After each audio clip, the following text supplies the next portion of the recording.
Ինչպես պատրաստել տավարի լյարդով, թոքերով նրբաբլիթ բլինչիկ։ Մեզ անհրաժեշտ են հետևյալ բաղադրիչները.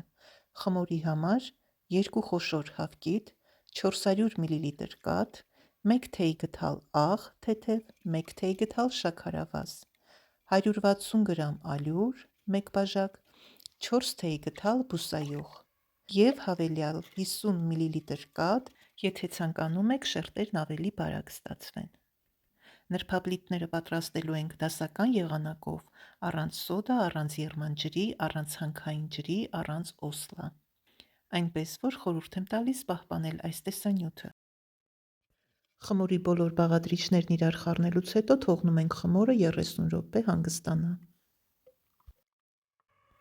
Խճողակի միջուկի համար անհրաժեշտ է 100 գրամ տավարի լյարդ, 300 գրամ տավարի թոք, բուսայուղ,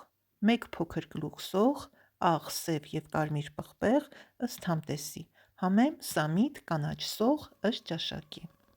Նախապես տավարի լյարդն ու թոքերը խորանարդաձև պետք է կտրտենք, հեռացնենք ավելնորդ մասերը, ապա 20 րոպե աղաջրում եփենք, չմոռանալով քափը քաշել և երբ պատրաստ լինի լցնենք սառը ջրի մեջ ու թողենք 30 րոպե։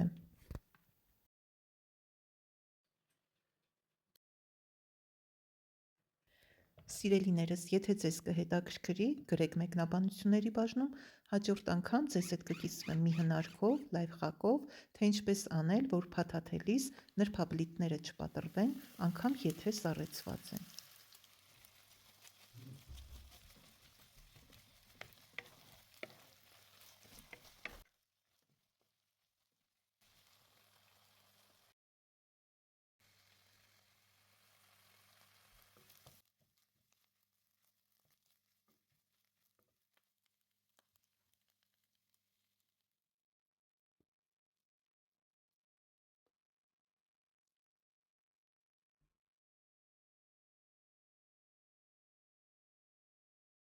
Շնորհակալություն, որ դիտեցիք, կհանդիպենք հաջորդ տեսանյութում։